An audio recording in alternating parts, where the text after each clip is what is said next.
आपण पाहताय महाधुरळा. हे आहे गोकुळचं श्रीखंड. अगदी जिभेवर रेंगाळणार. जिभेवरच नाही तर मनावरही रेंगाळणार गोकुळ श्रीखंड, मनावर रेंगाळणार. नमस्कार, महाधुरळा युट्यूब चॅनलमध्ये मी गुरु बाळमळे आपल्या सर्वांचं मनापासून स्वागत करतोय. कोल्हापूर शहरातील 20 प्रभागात सध्या महायुती आणि महाविकास आघाडीचे नेते आपापले उमेदवार फिक्स करत आहेत. त्यासाठी मुलाखती सुरू आहेत. काहींची उमेदवारी निश्चित झालेली आहे, काहींची उमेदवारी काटावर आहे, काहींची उमेदवारीची पत्ता कट होणार. प्रत्येक उमेदवाराला इच्छुकाला वाटते की मलाच उमेदवारी मिळणार. त्यामुळं अनेक ठिकाणी असं सांगितलंय तुम्हाला उमेदवारी मिळालेली आहे, तुम्ही कामाला सुरुवात करा, असं प्रत्येकाला सांगितल्यामुळं प्रत्येक जण आता प्रचार करत आहे, भेटीगाठी घेत आहे. या सगळ्या पार्श्वभूमीवर प्रभाग क्रमांक 9 मध्ये प्रचंड चुरस होणार आहे. या चुरशीमध्ये कोण कोण उमेदवार असू शकतात याचा अंदाज आपण आज व्यक्त करणार आहोत. हा अंदाज आहे, त्यामुळे यात थोडासा बदल होऊ शकतो, 1-2 उमेदवारीमध्ये होऊ शकतो. कारण राजकीय परिस्थिती जशी बदलेल त्यानुसार नेत्यांना आणि पक्षाला निर्णय घ्यावा लागतो. त्यामुळे शेवटच्या क्षणी काही होऊ शकतं. त्यामुळे इच्छुकांनी आत्ता जे मी सांगतोय ह्यांना उमेदवार मिळेल, त्यांना उमेदवार मिळेल, यामध्ये शेवटच्या क्षणी बदल होऊ शकतो. तो बदल का, तर प्रत्येकाला ताकदीचा उमेदवार आपल्या सोबत पाहिजे.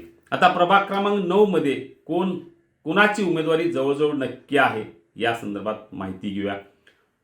महाविकास आघाडीच्या वतीनं राहुल माने यांची उमेदवारी निश्चित आहे. माजी नगरसेवक आहेत, ताकदीचे उमेदवार आहेत, त्यामुळे ते मैदानात उतरणार हे नक्की आहे. राष्ट्रवादीचे सरचिटणीस सुनील देसाई यांच्या पत्नी विद्या देसाई या आता काँग्रेसच्या चिन्हावर या मतदारसंघातून लढणार आहेत. त्यामुळे ही दुसरी उमेदवारी निश्चित आहे. तिसरी उमेदवारी पल्लवी बोळाईकर यांची जवळजवळ निश्चित मानली जाते.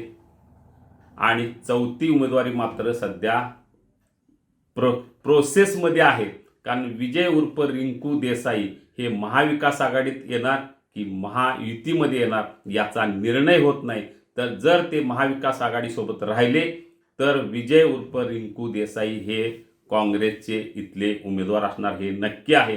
पण त्यांनी जर महायुतीचा निर्णय घेतला तर मात्र अमरसिंह पाटील आणि आणखी 2-3 नावं चर्चेत आहेत, त्यांना उमेदवारी मिळू शकते. आता आपण विचार करूया महायुतीच्या उमेदवारी संदर्भात.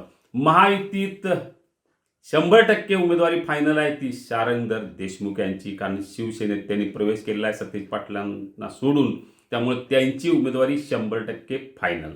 दुसरी उमेदवारी जवळजवळ नक्की फायनल, माधवी मानसिंग पाटील यांची उमेदवारी भाजपच्या वतीनं निश्चित आहे. तिसरी उमेदवारी संगीता संजय सावंत की अनुश्री पालोजी, यामध्ये सध्या चुरस सुरू आहे. त्यामुळे या दोघांपैकी कोणाला तिकीट मिळणार याची उत्सुकता नक्की आहे. चौथी उमेदवारी पुन्हा रिंकू देसाई यांच्यामुळं तटलेली आहे.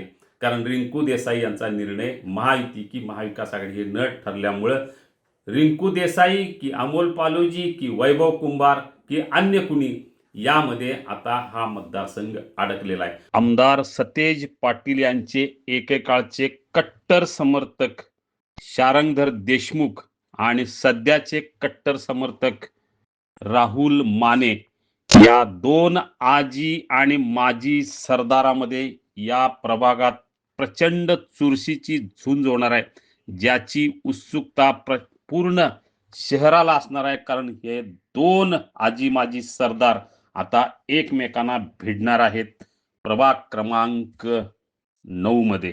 म्हणजे प्रत्येकांचे 2 किंवा 3 उमेदवार निश्चित आहेत. चौथ्या उमेदवारासाठी प्रचंड रस्सीखेच सुरू आहे. या उमेदवारीमध्ये किरकोळ बदल होऊ शकतो, पण सध्या मिळालेल्या माहितीनुसार यातल्या बहुतांशी उमेदवारी ही जवळजवळ नक्की आहे. अजूनही शेवटच्या क्षणापर्यंत आपल्यालाच उमेदवारी मिळावी यासाठी काही जण प्रयत्न करत आहेत. त्यांच्या प्रयत्नाला यश येणार का? महाधुरळानं जो अंदाज उमेदवारी संदर्भात व्यक्त केलाय तो खरा ठरणार का, हे आपल्याला लवकरच कळेल. अशाच बातम्या कोल्हापूर शहरातील सगळ्या